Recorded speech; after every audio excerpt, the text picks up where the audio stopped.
Some of the theorists say that Planet X is a planet,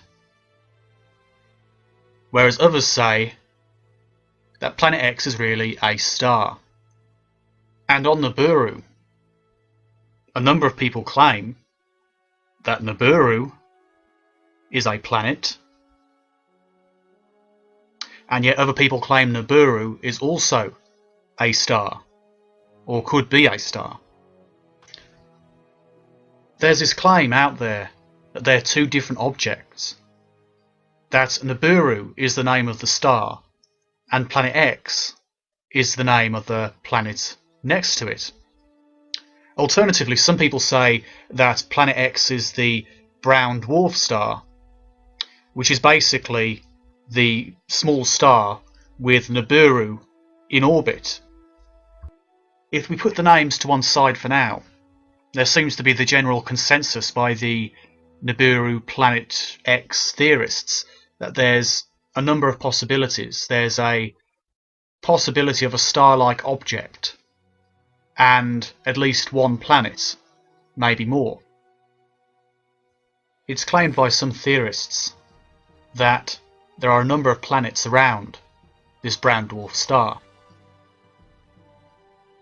Some people suggest that the legends of Nibiru and other gods of ancient times within Babylon and indeed beyond relate to some of these planets, and possibly even the inhabitants of those planets.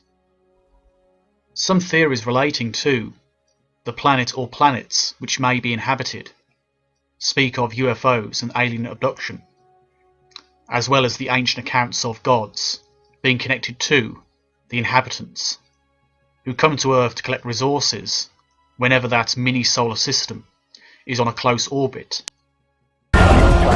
We estimated that this thing is traveling around 3,500 miles an hour, okay? That was our estimate of its speed. Now, it has been picking up speed, and that's the reason why we think it's going to arrive early, because when it comes around the backside of the sun, it's got to double that speed in order to attain breakaway speed to leave the sun and not wind up orbiting it. It's never orbited the sun in the past that we know of, so that means that it's going to have to attain breakaway speed to head back out into space.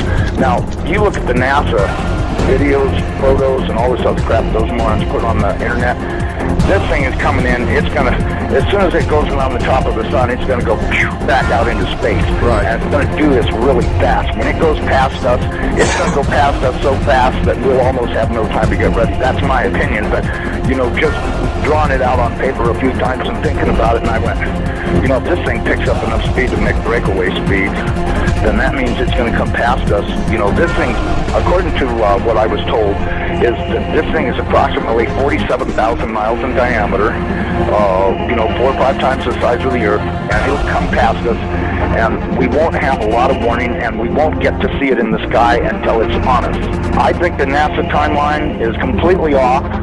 I think this thing's going to arrive much earlier than they say it is. You know, I know they're saying October, but, you know, if you look at the, you know, now, I was told that the poles are not shifting at 42 miles a year, they're shifting at 42 miles a day, and the reason is because this planet is rolling over to face this thing. Now, when it goes by, it's not going to push our North Pole away, it's going to grab our Southern Pole with its Northern Pole, and it's going to be like somebody kicked this planet in the ass.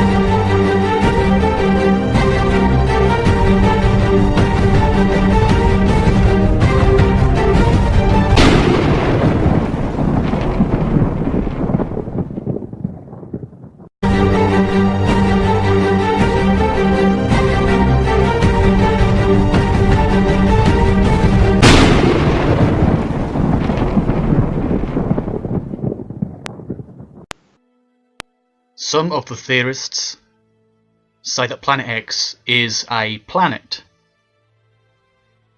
whereas others say that Planet X is really a star. And on Nibiru, a number of people claim that Nibiru is a planet,